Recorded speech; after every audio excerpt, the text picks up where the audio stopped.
The Godfather is one of the most iconic films of all time, and its legacy continues to live on today. But what was it like to bring this cinematic masterpiece to life? In this video, we'll take a behind-the-scenes look at the making of The Godfather and reveal some interesting tidbits about the film.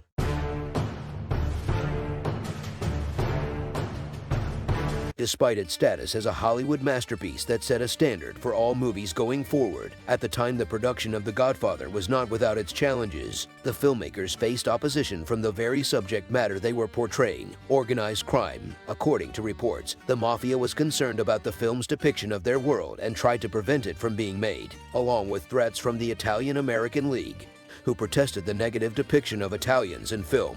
The production was hindered due to lack of support by the local mobsters in Little Italy, where Coppola wanted to film on location instead of a soundstage for authenticity's sake, a practice not common in Hollywood in those days. The mob infiltrated the film unions and began to cause disruptions to the film's production. After frequent meetings with a local mob boss, Joe Colombo, head of the notorious Colombo crime family, he only agreed to cooperate with production if they removed the word Mafia from the 155-page screenplay. Coppola agreed, and if you watch the movie again, you'll notice the word Mafia is only used once in the entire movie. Perhaps Colombo had reservations about the character of Connie Corleone, played by Talia Shire, who was loosely based on Rosalie Profaci, a daughter from the Profaci crime family, which eventually became the Colombo crime family when Joe took over. The opening wedding scene is based on her wedding to Anthony Bonanno, one of Colombo's rivals who he often battled with over the years. In that sequence, we're introduced to the infamous character Luca Brasi, played by real-life gangster Lenny Montana. Montana in the past had carried out hits for the mob but was reformed by the time production hit town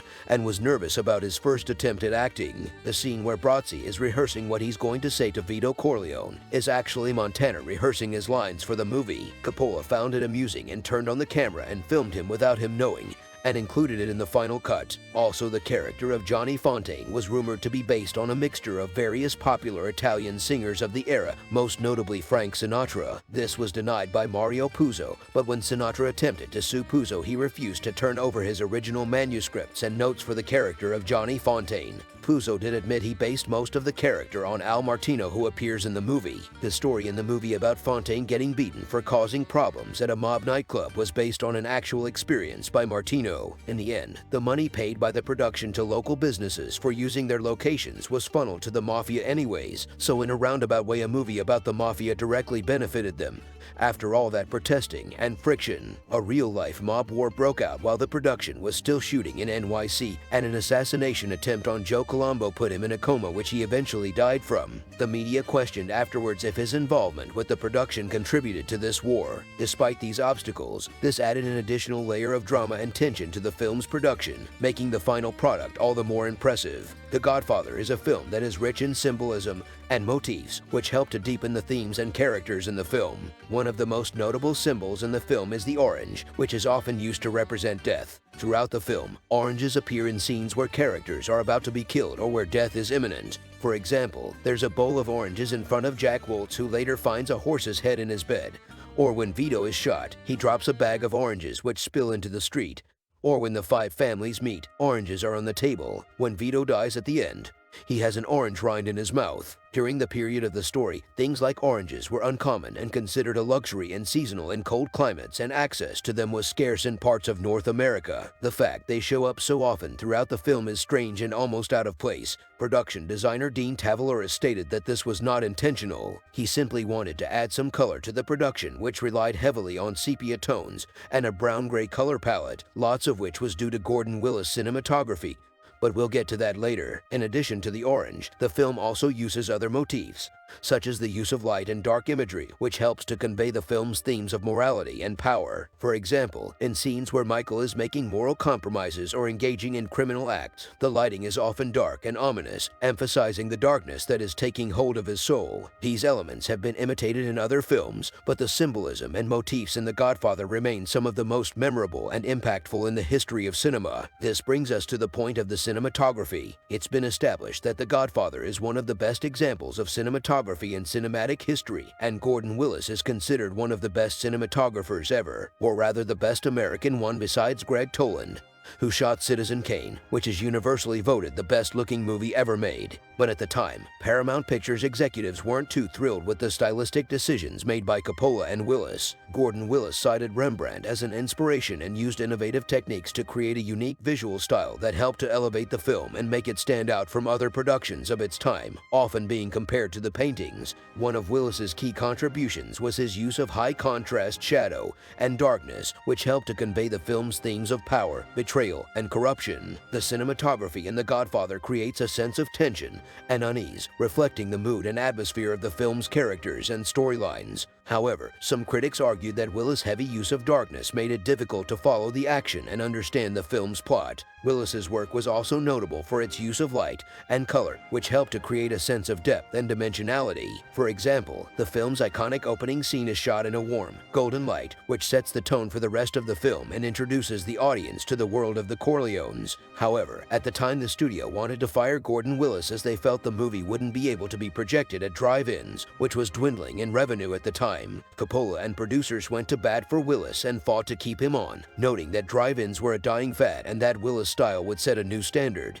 They won that battle, and were correct in the long run on both points. In addition to its technical achievements, the cinematography in The Godfather also played a significant role in defining the film's genre. With its dark and moody visual style, the film helped to popularize the crime drama genre and set a new standard for the visual language of gangster films. Gordon himself admitted that he went too far at times with the dark tones, but today, The Godfather remains one of the most celebrated and influential films in the genre, and its cinematography continues to inspire filmmakers and audiences alike. Despite its controversies, its impact on the film industry and its continued popularity are undeniable, and its cinematography remains a topic of discussion and analysis for years to come. The casting process for The Godfather was a long and difficult one, but ultimately resulted in a perfect ensemble of actors. At the time, once again the studio weren't happy at all with all the casting decisions. Despite popular belief, Marlon Brando has no Italian ancestry and was not the first choice for Vito Corleone, but has become a sort of Italian-American icon. Originally, the filmmakers were thinking of casting someone like Ernest Borgnine or Sterling Hayden, but they ended up choosing Brando, who was not a box office draw at that time, and it was a risky move, but it ended up being a great decision. He prepared for the role by studying the mannerisms of Frank Costello, a real-life mobster, and had a special mouthguard made to impede his speech a little in order to resemble a bulldog. The studio considered Brando too difficult due to previous problems during other productions, but he poured so much passion into the role it has become iconic for generations to come and won him an Oscar for Best Supporting Actor, which he famously declined. The role of Michael Corleone was initially offered to Robert Redford, Ryan O'Neal, and even Jack Nicholson, but it was Al Pacino who ended up getting the part and delivering a career-defining performance. Pacino's grandparents were immigrants from Sicily, so the role carried a personal connection for him. Pacino was an unknown actor at the time, and the studio considered him too short and felt he was an art house actor and not much more. He spent months studying the script and the character, developing his own version of Michael Corleone, which was different from how it was written in the book and script. As a result, it launched an amazing career for an actor who has inspired many others to follow in his footsteps. The role of Sonny was initially offered to Burt Reynolds, but Marlon Brando wasn't a fan of that decision, so the role was given to James Caan, who was a relative unknown at the time but was chosen for his raw energy and intensity. The FBI took an interest in the film's production and installed some undercover agents to keep an eye on things, and they noted that they thought James Caan was a real gangster while they observed his behavior and mannerisms while cameras were turned off. The scene where he throws down the camera was improvised,